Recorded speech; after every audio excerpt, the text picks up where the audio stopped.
Hello everybody, this is Meenakshi and आज हम लोग पढ़ने जा रहे हैं class 8 chapter 2 science curiosity chapter 5 science curiosity का पार्ट नंबर 2।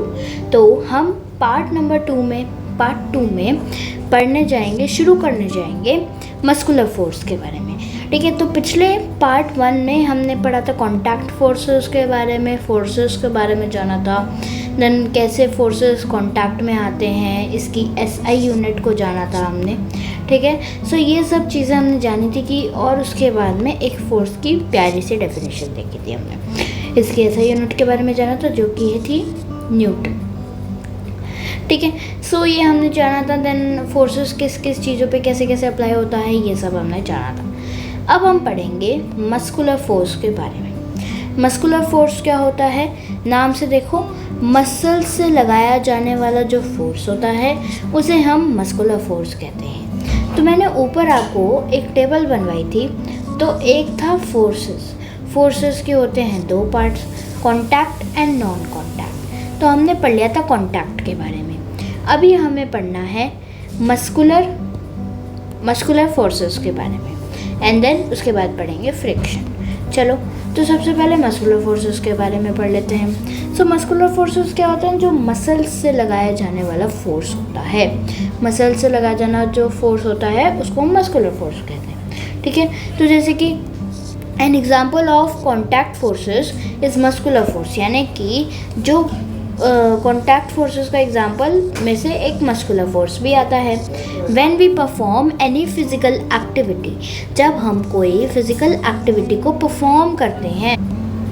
ठीक है, सो जो फोर्स फिजिकल एक्टिविटी में परफॉर्म होते हैं, जब हम कोई फिजिकल एक्टिविटी को परफॉर्म करते हैं, जैसे कि walking, running, lifting, pushing, jumping, stretching, तो ये सब जो फोर्सेस हैं ये कॉज करते हैं एक्शंस ऑफ मसल्स, यानी कि इन सब फोर्सेस को जब हम अप्लाई कर रहे होते हैं तब हमारे जो मसल्स हैं उनमें एक्शन हो रहा होता है। उनमें क्या होता है, एक्शन हो रहा होता है हमारी बॉडी में। ठीक है, तो अब सिंपल से यहाँ पे क्या बोला गया है, अब हमें यहाँ पे बताया गया है कि the forces resulting due to the action of muscles is known as muscular force. अब यहाँ पे क्या बताया गया हमें कि जो फोर्स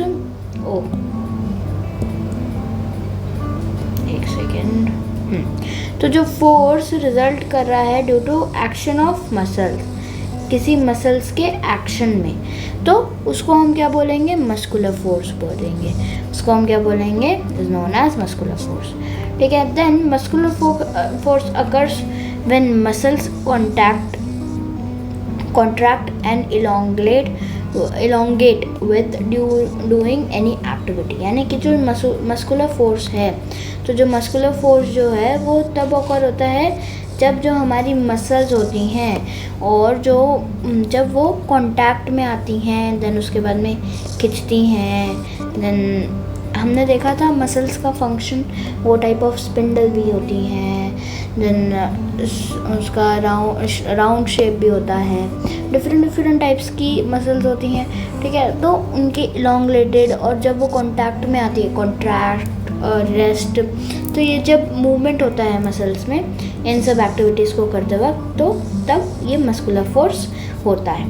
ठीक है, तो जैसे कि animal, birds, fish and insects use muscular forces. तो अब जो एनिमल्स हैं, बर्ड्स हैं, अब देखो एनिमल्स कैसे चलने के लिए उनको क्या चाहिए, मस्कुलर फोर्स चाहिए। उनकी बॉडी में जो भी मूवमेंट हो रहा है एनिमल्स को, वो हो गया उनका मस्कुलर फोर्स। वहीं पर बर्ड्स में जब वो उड़ती हैं, जब वो फ्लाई करती हैं, तो उनके जो विंग्स हैं उनको क्या चाहिए होता है, एक टाइप ऑफ फोर्स चाहिए होता है उड़ने के लिए, तो उसको हम कह सकते हैं मस्कुलर फोर्स। देन उसके बाद में फिशेस, यानी कि जो डॉल्फिन्स हैं और भी जो चीज़ें हैं, जब वो तैरती हैं पानी में, स्विम करती हैं, तो उसके लिए भी मस्कुलर फोर्स चाहिए होता है। और वहीं पर सेम एज इंसेक्ट्स एंड वगैरह वगैरह, और ह्यूमंस के लिए भी उनका हार्ट पंपिंग के लिए जो भी मूवमेंट हमारी बॉडी में हो रहा है, आउटडोर से लेकर इंडोर तक जो भी मूवमेंट हमारी बॉडी में हो रहा है और भी बॉडीज़ में जो हो रहा है उसको हम मस्कुलर फोर्स कहते हैं, यानी कि जो मसल्स के द्वारा फोर्स लगाया गया है जो कि एक फिज़िकल एक्टिविटी है, जैसे कि walking, running, lifting, pushing and jumping और स्ट्रेचिंग। ऐसी कुछ एक्टिविटीज़ का एग्जाम्पल दिया गया है। ठीक है, उसके बाद में आगे देखते हैं हम human use to carry muscular force. Human use the muscular force to of some animals to carry out many task for long time, यानी कि अब ह्यूमन अपने मस्कुलर फोर्स कम लगाने के लिए एनिमल्स के मस्कुलर फोर्स को यूज़ करते हैं। कैसे, यहाँ पे देखो फर्स्ट एग्जांपल हमें दे रखा है कि खेत को जब हम जोतते हैं, यानी कि उसके अंदर जब बीज डालते हैं तो हम मतलब जब प्लोइंग करते हैं तब होता क्या है, तो यहाँ पर छोटे छोटे दाने होते हैं, तो अब वो इंसान जब खींच के लेके जाएगा तो बहुत फोर्स लगेगा उसमें। वहीं पर जब ये एनिमल्स हैं इनकी मदद से थोड़ा ये काम जल्दी हो जाता है, फास्ट हो जाता है। ठीक है, तो वहीं पर लॉन्ग टाइम तक के जो टास्क हैं वो एनिमल से करवाते हैं। वहीं पर जो दूसरा वाला जो है उसमें हमें दिखाया जा रहा है कि एक बुलक कार्ट है, ये हॉर्स कार्ट है। वैसे ही आपने अपने गांव में भी देखा होगा कैमल कार्ट, बुलक कार्ट। तो होता क्या है, जनरली जो एनिमल होता है वो आगे होता है एंड पीछे एक हैंडमेड या फिर एक गाड़ी टाइप बना लेते हैं जिसमें पीछे बैठने की जगह होती है और 2 पीछे टायर लगे होते हैं जिसमें हम बैठ के जा सकते हैं। तो वो एक टाइप ऑफ कार्ट हो गई। ठीक है, तो इसमें हमें क्या बताया गया है बस कि कैसे ह्यूमन करते हैं मस्कुलर फोर्स सम एनिमल को यूज़ करने के लिए। ओके, एवर हर्ड ऑफ में चलते हैं। सो हमने यहाँ पे मस्कुलर फोर्स के बारे में जान लिया। सिंपल सी चीज़ है मस्कुलर फोर्स। एक सेकेंड,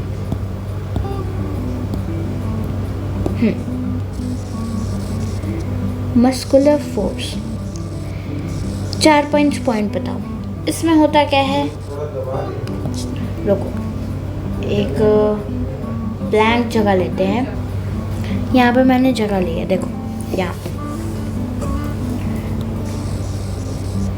मस्कुलर फोर्स। ठीक है, पहला पॉइंट फिजिकल एक्टिविटीज। दूसरा point done by muscles.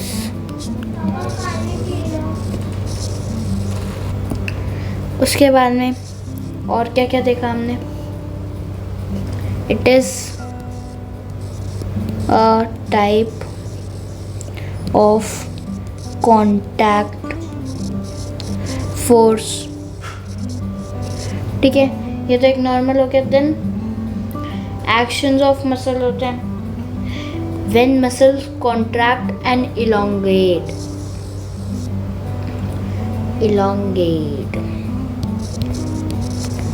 muscles actions like contract and elongated। ठीक है, तो ये हमने 4 पॉइंट देखे। 4 पॉइंट कौन कौन से देखे, तो फिजिकल एक्टिविटीज़ होता है, डन बाय मसल्स है। ठीक है, एक टाइप ऑफ कॉन्टैक्ट फोर्सेस है। देन दूसरा क्या है, मसल्स एक्शंस जैसे कि कॉन्टैक्ट और इलॉन्गेटेड। तो ये सब मैंने आपको बता दिया। उसके बाद में हम एक चीज़ देखें। हाँ, तो अब हम आ जाते हैं एवर हर्ड ऑफ में। ठीक है, so muscular force plays an important role in many functions inside our body too. यानी कि अब जो मस्कुलर फोर्स हैं वो ऐसा नहीं है कि हमारी बॉडी के आउटसाइड में ही फंक्शंस प्ले कर रहा है, बल्कि ये बॉडी के इनसाइड में भी, जैसे कि heart pumping, then blood flows वगैरह वगैरह। ठीक है। तो ये बॉडी के अंदर भी बहुत सारे इंपॉर्टेंट फंक्शंस को प्ले करता है। This force helps us chew food and push it through the alimentary canal during the process of digestion. हाँ, तो देखो जब हमें है, अब देखो हम खाना चबा रहे तो ये कोई फ्रिक्शन थोड़ी ना हुआ, ये एक टाइप ऑफ मस्कुलर फोर्स ही हुआ। और फिर उसके बाद में जब वो एलिमेंट्री कैनाल से हमारे स्टमक तक जा रहा है वो भी एक मस्कुलर फोर्स हुआ। देन प्रोसेस ऑफ डाइजेशन, वो भी एक मस्कुलर फोर्स हुआ। The expansion and contraction of the heart muscles allows the blood circulation to body and process essential for survival. हाँ, तो हमें यही बताया गया है कि कैसे जो ब्लड है, मतलब जो हार्ट की जो मसल्स हैं वो अलाउ करती हैं ब्लड को पूरे बॉडी में सर्कुलेट होने के लिए, जो कि हमारी पूरी सर्वाइवल के लिए एसेंशियल है। तो हमें ये बताया गया है कि ना ही ये जो मस्कुलर फोर्स है ये सिर्फ आउटडोर में ही वर्क नहीं करता, ये इनसाइड में भी वर्क करता है। बोथ आर अवेलेबल, ठीक है। तो दोनों जगह पर ये काम करता है। देन उसके बाद में आगे बढ़ते हैं हम। तो हमने यहाँ पर contact forces and muscular forces को कर दिया है चट। अब हम आगे बढ़ते हैं। कॉन्टैक्ट फोर्सेस का दूसरा पार्ट वो है फ्रिक्शन। भूल जाओ, अभी देखो फ्रिक्शन हम शुरू करने वाले हैं। हमने उससे पहले पढ़ा था कॉन्टैक्ट फोर्स और मस्कुलर फोर्स। तो हमने देखा था मस्कुलर फोर्स यानी नाम से जो पता चल रहा है मसल से लगाया जाने वाला फोर्स, तो वो फोर्स जो कि मसल से लगाया जाता है। तो हमने उसके एग्जांपल्स भी देखे, पुशिंग अ साइकिल, ठीक है। तो ये सब हमने जब देखा तो ये हमने मस्कुलर फोर्स में देखा। अब कॉन्टैक्टेबल फोर्स का सेकेंड पार्ट जो है वो है हमारा फ्रिक्शन। फ्रिक्शन क्या होता है? फ्रिक्शन आपने नाम तो बहुत बार सुना होगा यार, फ्रिक्शन, हाँ यार फ्रिक्शन लगता है, उस पर पता है, ठीक है। तो ऐसे ऐसे बातें तो आपने बहुत बनाई हैं, लेकिन आपको पता ही नहीं है फ्रिक्शन का मतलब होता क्या है। सो इस वीडियो में नहीं, मतलब हाँ इसी वीडियो में हम जानने वाले हैं फ्रिक्शन के बारे में, ठीक है। और भी चीज़ें जानेंगे, लेकिन सबसे पहले हम जानेंगे फ्रिक्शन के बारे में। So let's start. A ball rolling on a flat ground stops on its own after some times। यानी कि एक बॉल जब फ्लैट ग्राउंड पर आराम से, हमने देखो मान लो आप खेल रहे हो बैट बॉल, ठीक है। यहाँ पे खड़ा है हमारा बैटर ये तो अलग हो गया, छोड़ो। यहाँ पर हम एक इंसान बना देते हैं जिसके हाथ में बैट है, ठीक है।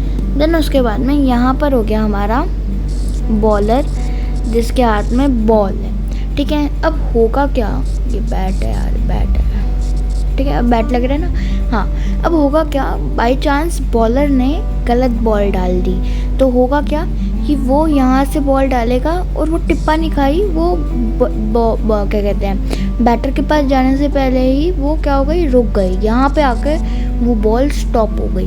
अब आपको ये पता चल रहा होगा कि यहाँ तक तो उसको फोर्स लगा, लेकिन एग्जैक्ट इस पॉइंट पे आने के बाद उसका फोर्स जो था धीरे धीरे ख़त्म होने लगा और यहाँ तक आते आते उसका फोर्स टोटली ख़त्म हो गया। देन वो बॉल जो है रुक गई। तो सबसे मेन चीज़ जो जानने वाली ये है, तो सबसे पहले बॉल रुकी क्यों? क्योंकि उस पर धीरे धीरे जो फोर्स था वो कम अप्लाई होता जा रहा था। दूसरी बात, जो सरफेस था वो प्लेन नहीं था। अब आप सोचोगे यार हम जो भी रोड पे खेलते हैं मिलते हैं, मतलब अगर वो सरफेस एकदम पूरा प्लेन हो तो एकदम पूरा प्लेन। तो सबसे पहली बात, कोई भी सरफेस 100% प्लेन नहीं होता है। वो प्लेन हो सकता है लेकिन 100% प्लेन नहीं होगा, ठीक है। तो इसमें यही चीज़ है। तो उसमें होता क्या है, छोटी छोटी फ्रिक्शन, मतलब इरेगुलरिटीज़ ऐसे ऐसे आने लग जाती है, जो कि हम आगे की फिर में देखेंगे कि कुछ ऐसी तरीके की जो इरेगुलरिटीज़ है ना हर एक सरफेस में होती हैं। और ये हमारा, मान लो ये हमारी बॉल है, ये क्या है, हमारी बॉल, एंड ये है हमारी रोड जिस पे आप लोग खेल रहे हो, ठीक है। अब होगा क्या कि जब बॉलर ने जब बॉल डाली तो हुआ क्या कि जो बॉल है ना वो इन सरफेस में अटक कर अब जैसे यहाँ पे ये फिट हो गया, ये यहाँ पर आगे जाके थोड़ा थोड़ा थोड़ा करते करते जब पूरे जो इरेगुलरिटीज़ हैं आपस में एकदम, ये जो सरफेस है, यहाँ का जो सरफेस है, जब आपस में एकदम फिक्स हो जाएंगे ना तो चीज़ें रुक जाती हैं। ठीक है, तो ये तो हमने देखा भी हुआ है कि ऐसे करके कोई भी चीज़ को फिक्स करो तो वो कम से कम मूव नहीं होती है। तो ये ऐसा हम ब्लॉक्स में भी करते हैं। तो ब्लॉक्स में होता क्या है, ऐसे 3 ब्लॉक्स लिए, इनके ऊपर ये वाला जो ब्लॉक लगाते हैं तो ये इनको फिक्स कर देता है। उसके बाद में ये वाला जो ब्लॉक लगाते हैं ये क्या कर देता है, इसको फिक्स कर देता है। वैसे ही ये इरेगुलरिटीज़ इन दोनों ऑब्जेक्ट्स को फिक्स कर देती हैं ताकि वो, जिससे वो मूव नहीं हो पाती। नहीं तो ऐसे तो हम कोई भी चीज़ ऐसे रोल डाउन करते, वो चलती जाती रुकती ही नहीं, है ना। तो इसीलिए कोई भी जो सरफेस होता है वो 100% स्मूथ नहीं होता है। अब आगे पढ़ते हैं। ठीक है, तो हमने देखा कि जो एक बॉल है वो एक फ्लैट ग्राउंड पर मूव कर रही है और वो अपने आप ही रुक जाती है कुछ समय के बाद, जिसका मैंने रीज़न आपको बता भी दिया। If we stop pedalling our bicycle on a flat road, अगर हम अपनी बाईसाइकिल को थोड़े टाइम के लिए पैडल करना स्टॉप कर देंगे तो वो धीरे होएगी, मतलब स्लो डाउन होएगी, देन उसके बाद में वो क्या होगी, स्टॉप हो जाएगी। तो जो रोड होगी वो क्या होगी, रफ़ होगी, तभी वो स्टॉप हुई सूनर। और अगर स्मूदर रोड होगी तो वो बाद में जाके रुकेगी, मतलब थोड़ा टाइम लेके रुके तो की, लेकिन थोड़ा बाद में जाके रुकेगी। ठीक है, you must have come across many such experiences. हाँ, सो हमने भी बहुत बार देखा है, कोई भी चीज़ हम फेंकते हैं, कुछ भी करते हैं तो वो अपने आप जाके ना सरफेस से जाके एक टाइम के बाद रुक जाती है। क्या हो जाती है, रुक जाती है। What causes the changes in the speed of the object in such situations? अब यहाँ पर बात ये है कि इन सब ऑब्जेक्ट्स की जो स्पीड है ये चेंज करता क्या है, ऐसा क्या चीज़ है जो हमारे ऑब्जेक्ट्स जो हम फोर्स के साथ डाल रहे हैं वो आराम से रुक जा रही है। We have learned earlier that a force is essential to change the speed of an object, यानी कि हमने अब ऊपर देखा कि जो फोर्स है वो क्या है, एसेंशियल है किसी भी चीज़ की स्पीड को चेंज करने के लिए। ठीक है, एक second. However, in all these situations, no forces appear to be acting on object. लेकिन अब यहाँ पर जब हमने देखा कि जो बॉल रोल डाउन हो रही है और एक टाइम के बाद यहाँ पे मान लो धीरे होने शुरू हो गई और यहाँ पे ऐसा मोमेंट आया जब वो हो गई स्टॉप। तो हुआ क्या, अब यहाँ पे तो कोई फोर्स भी अप्लाई नहीं हो रहा है कि हाँ भाई कोई इसको यहाँ से पुश कर रहा हो, कोई फोर्स यहाँ से पुश कर रहा हो तब वो रुक गई। हमने तो फुल फोर्स के साथ डाली थी ना बॉल, लेकिन वो यहाँ पे जाके स्लो डाउन कैसे हो गई, वो स्लो कैसे हो गई और इस मोमेंट के बाद वो यहाँ पे स्टॉप कैसे हो गई। ठीक है, तो यहाँ पे तो ऐसी कोई स्पीड और वगैरह फोर्स तो एक्ट ही नहीं कर रहा है, yet their speed gradually decreases and they come to stop after some times। यानी कि अब होगा क्या कि जो इनकी जो स्पीड है वो ना ग्रेजुअली नहीं अपने आप ही डिक्रीज़ होती जाएगी और वो कुछ समय के बाद वो क्या हो जाएगी, वो चीज़ स्टॉप हो जाएगी। ठीक है, वो चीज़ क्या हो जाएगी, स्टॉप हो जाएगी।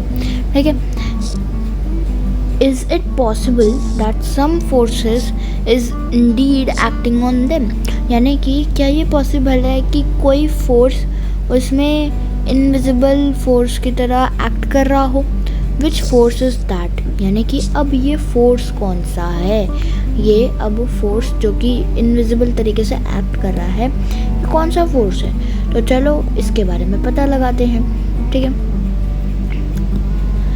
Let's us investigate. सो हमें ये एक टाइप ऑफ एक्टिविटी करने के लिए बोली गई है जिस पे हमें करना क्या है, एक ऑब्जेक्ट लेना है एक फ्लैट बेस के साथ, यानी कि मतलब वो पहले ही दिखता हुआ, ऐसे जो हम चीज़ें फ्लैट देखते हैं उनमें भी इरेगुलरिटीज़ होती हैं लेकिन वो थोड़ी कम होती हैं। लेकिन हम पहले ही रफ सरफेस ले लेंगे जो कि हमें दिख रहा है कि वो हाँ रफ है, उसके ऊपर बहुत ज़्यादा इरेगुलरिटीज़ होती हैं अगर आप माइक्रोस्कोप से देखेंगे तो। ठीक है, तो हमें एक प्लेन सरफेस दिखने वाले ऑब्जेक्ट को लेना है, जैसे कि एक empty lunch box, geometry box, notebook, कुछ भी ले सकते हो, ठीक है, जिसमें एक प्लेन सरफेस हो, and place it on a table और फ्लोर, ठीक है। उसके बाद में gently push it and observe, उसको पुश करो। Does it stop after travelling some distance? Is there a force acting on which brings it to rest? Okay, now अब हमने देखा कि कोई भी प्लेन चीज़ लेनी है, जैसे कि मान लो हमने लिया टिफ़िन, हमने, अरे यार सिंपल, हमने क्या लिया, टिफ़िन लिया, ठीक है। अब हमने क्या किया, इसको पुश किया, इसको क्या किया, पुश किया जेंटली, आराम से, ठीक है। तो वो हुआ क्या कि थोड़ा डिस्टेंस उसने कवर किया, थोड़ा सा डिस्टेंस उसने कवर किया, और यहाँ पे जाके वो क्या हो गई, स्टॉप हो गई। क्यों? क्या उस पर कोई फोर्स एक्ट कर रहा है, ठीक है, जो उसको रेस्ट पे ला दे रहा है? तो वही देखते हैं। Now repeat bye pushing the object in the opposite direction, यानी कि अब उसको वापस से रिपीट करना है अपोजिट डायरेक्शन में, अपोजिट डायरेक्शन, अपोजिट बोल रहा हूँ, यानी कि अब उसको करना क्या है, जो टिफ़िन यहाँ पे आके रुका था, अब उसको वापस से उस तरफ पुश करना है, उसको वापस से क्या करना है, अपोजिट डायरेक्शन, यहाँ से पहले पुश किया था, अब अपोजिट डायरेक्शन तो ये हो गई ना, तो अभी मैं करना क्या है, इस डायरेक्शन में पुश करना है इस टिफ़िन को, ठीक है। तो ये क्या होगा, वापस से होगा क्या, does it stops again after travelling some distance? क्या ये कुछ डिस्टेंस के बाद जाके वापस से रुक गई? तो हाँ, ये वापस से जाके रुक गई, जैसे कि इन्होंने भी, जैसे कि हमें नॉर्मल हैंड करना है, देन उसको पुश करना है, ठीक है। तो ये क्या होगा, कुछ डिस्टेंस के बाद यहाँ पे जाके स्टॉप हो जाएगी, लेकिन वापस से वहीं उसी डिस्टेंस से जब उसको अपोजिट ट्रैवलिंग करवाएंगे तो वापस से यहाँ पे आके स्टॉप हो जाएगी, या फिर थोड़ा सा और आगे जाके, या फिर थोड़ा सा पीछे, ठीक है। तो स्टॉप तो होगी ना, तो वही जानना है हमें। On pushing the object stops after sliding a certain distance, यानी कि एक ऑब्जेक्ट को पुश करने के बाद जो ऑब्जेक्ट है वो स्टॉप हो जाता है स्लाइड करते करते एक डिस्टेंस के बाद में, ठीक है। This must be due to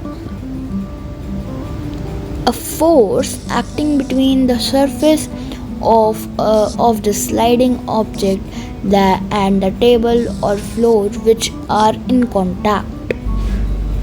तो अब हो क्या रहा है कि जब ये जो ऑब्जेक्ट है, जब हम इसको पुश कर रहे हैं, ठीक है, तो अब ये हो क्या रहा है यहाँ पर, तो जब जो ऑब्जेक्ट है, जब हमने उसको क्या किया, पुश करा, ठीक है, तो वो आफ्टर सम टाइम्स वो जाके क्या हो जाएगा, वो वहाँ पे जाके स्टॉप हो जाएगा। तो वो कुछ टाइम के लिए जब स्टॉप होएगा, तो स्टॉप क्यों हो रहा है, क्योंकि उस पर कोई फोर्स एक्ट कर रहा है, नहीं तो क्यों स्टॉप होएगा भाई, ठीक है।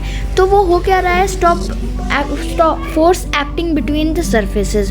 तो जब हो क्या रहा है कि दोनों के जब सरफेसेस मिल रहे हैं तभी वो फोर्स एक्ट कर रहा है, उस स्लाइडिंग ऑब्जेक्ट या फिर टेबल और फ्लोर के बीच में जो सरफेस है वो जब जब मिल रहे हैं तभी तो वो फोर्स एक्ट कर रहा है, जो कि क्या है, कॉन्टैक्ट में है, ठीक है। This force must be acting on the object in a direction opposite to its direction of motion, यानी कि ये जो फोर्स जो कि एक्शन कर रहा है, एक्ट कर रहा है किसी ऑब्जेक्ट की बॉडी पे डायरेक्शन अपोजिट, या एक second, this force must be acting on the object in a direction opposite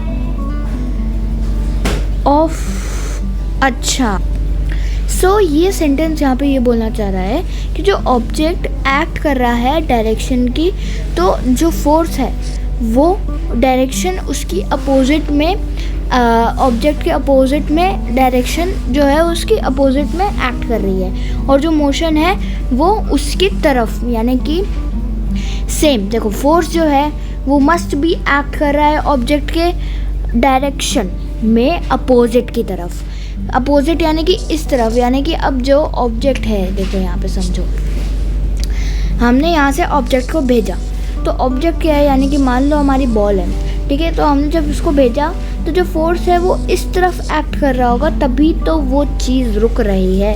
नहीं तो अगर फोर्स इसी तरफ एक्ट कर रहा होता तो हमने भी इसी तरफ से एक्ट किया है, और फोर्स भी इसी तरफ जब एक्ट कर रहा होता तो होता क्या कि वो ऑब्जेक्ट और आगे जाता वो रुकता ही नहीं कभी भी। ठीक है, तो वहीं पर अगर जब फोर्स इसके अपोजिट डायरेक्शन में एक्ट करवाया जाए तो होगा क्या कि जो ऑब्जेक्ट है वो क्या हो जाएगा, स्टॉप हो जाएगा वहीं पर। ठीक है, तो वही है। ठीक है, this force is what brings the object to a stop, यानी कि और यही फोर्स जो कि अपोजिट डायरेक्शन में काम करता है, ये क्या करता है, किसी ऑब्जेक्ट को स्टॉप करने में मदद करता है, जिससे जो ऑब्जेक्ट है वो स्टॉप हो जाता है। ठीक है, आगे देखते हैं। तो जो force that comes into play when an object moves to और ट्राइज और एक second, the force that comes into play when an object moves और tries to move over another surface is called the force of friction, or simply friction. Friction always acts in the direction opposite to the direction in which the object is moving or trying to move. यानी कि अभी कह रहे हैं कि जो object जो कि comes into play when an object moves, यानी कि जब कोई ऑब्जेक्ट मूव करता है, यानी कि और जब ट्राई करता है मूव करने की, तो जो अनदर सरफेस है जिस पे जो फोर्स लग रहा है उसको हम फ्रिक्शन बोलते हैं। यानी कि मान लो, जैसे कि मैंने आपको बताया था कि ये वाला जो हमारा ऑब्जेक्ट है इसको हमने बोला था एज अ बॉल। ठीक है, और तो जो ये जब मूव कर रहा है, ट्राई टू मूव कर रहा है, तो जो दूसरा वाला जो सरफेस है जो फोर्स लगा रहा है उसको हम क्या बोलेंगे, उसको हम बोलेंगे फ्रिक्शन। वो उसको रोकने की कोशिश कर रहा है, तभी तो वो ऑब्जेक्ट रुक रहा है। यानी कि अगर सिर्फ इस ऑब्जेक्ट में अगर सिर्फ इरेगुलरिटीज़ होती और इसमें नहीं होती तो ये ऑब्जेक्ट रुकता ही नहीं, या फिर इसमें होती और इसमें नहीं होती तो ये नहीं रुकता, है ना। तो वही बात है। तो इसीलिए जो सरफेस फोर्स लगा रहा है उसको हम क्या बोलेंगे, friction. The force of friction is a contact force. जो फोर्स ऑफ फ्रिक्शन है ये कॉन्टैक्ट में हो रहा है तो इसको हम क्या बोल देंगे, कॉन्टैक्ट फोर्स बोल देंगे। Since it arises due to surface in contact, यानी ये कॉन्टैक्ट फोर्स इसलिए क्यों बोला गया है, क्योंकि ये दो सरफेसेस के कॉन्टैक्ट में आ रहा है, तब इसको हम क्या बोलेंगे, कॉन्टैक्ट फोर्स बोलेंगे। तो यहाँ हमने देख लिया। उसके बाद में friction arises due to the irregularities in the two surfaces in contact, यानी कि जो फ्रिक्शन है वो क्यों अराइज होता है, मतलब क्यों आता है, क्योंकि उसमें होती हैं इरेगुलरिटीज़। तो एक सरफेस में इरेगुलरिटीज़ हैं, दूसरे सरफेस में भी इरेगुलरिटीज़ हैं, तो जब आपस में जाके कोलैब हो जाएंगी तो क्या होगा, वो दोनों चीज़ें आपस में लॉक हो जाएंगी। अब वो मूव करने के लिए मुश्किल होगा उनको, इसलिए वो जो ऑब्जेक्ट है जिसको हम पास थ्रू करते हैं फोर्स के साथ, वो एक टाइम के बाद रुक जाता है। Even surfaces which appear smooth, okay, in the to surface in contact. तो जो कॉन्टैक्ट में होते हैं टू सरफेस, तो ये तो मैंने आपको बता दिया। इवन सरफेसेस विच अपीयर स्मूथ, यानी कि जो स्मूथ हमें दिखते हैं उनमें भी लार्ज अमाउंट ऑफ इरेगुलरिटीज़ होती है। जैसे कि मैंने आपको बता दिया कि 100% कोई भी जो सरफेस है वो 100% स्मूथ हो ही नहीं सकता। ठीक है, when placed in contact, the irregularities of two surfaces lock into each other and oppose any effort to move one surface over the other। तो जैसे कि मैंने आपको बताया कि ये लॉक कर देते हैं एक दूसरे को, तो वैसे ही है। ठीक है, तो ये मूव करने से एक दूसरे को रोक देते हैं। ठीक है, हमारा ये जो पार्ट 2 था ये यहीं पर ख़त्म हो चुका है। पार्ट 3 में हम आगे की चीज़ें पढ़ेंगे।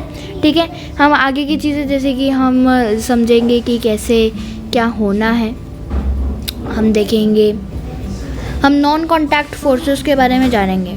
ठीक है, और यहीं पर जो हमारा जो पार्ट 2 है वो ख़त्म हो चुका है।